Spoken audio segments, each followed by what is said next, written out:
একটা কথা বলি।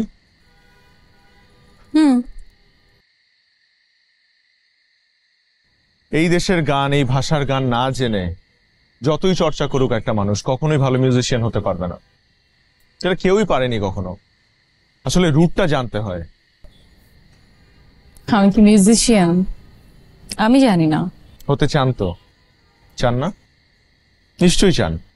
নাহলে এত কিছু থাকতে আপনি কেন মিউজিকটা বেছে নিয়েছিলেন? আমি যে আর কিছু পারি না। অবশ্যই পারেন, পারবেন। নাহলে আমি এত বকবক কেন করছি? দেখেন, সারা দিন অফিস করে 45 মিনিট জ্যাম ঠেলে এত প্রেশার নিয়ে আমি এখানে আপনার সাথে দাঁড়িয়ে আছি এবং কন্টিনিউয়াসলি বকবক করে যাচ্ছে কেন? নিশ্চয়ই আপনার মধ্যে আমি কিছু একটা দেখেছি, সামথিং স্পেশাল। দেখেন, আমার জায়গায় যদি অন্য কোনো ছেলে থাকতো তাহলে খুব সাজুগুজু করে আসতো কফি খেতে।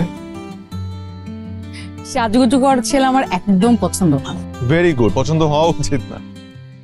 দেখেন, আমি কিন্তু ছেলেটা খুবই অনেস্ট এবং আমার ইন্টেনশনসও কিন্তু খুব অনেস্ট। এই কারণে আমি আপনাকে বারবার বলছি,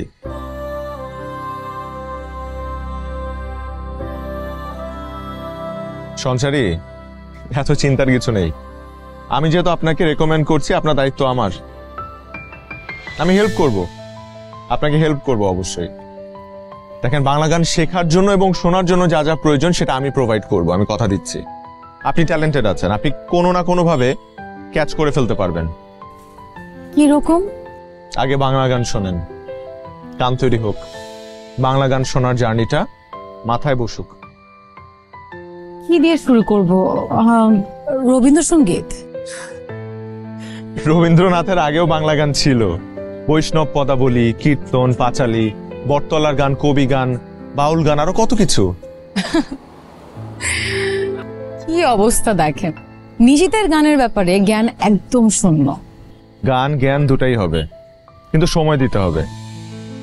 আগামীকাল আমার ডে অফ, সময় দিতে পারবেন?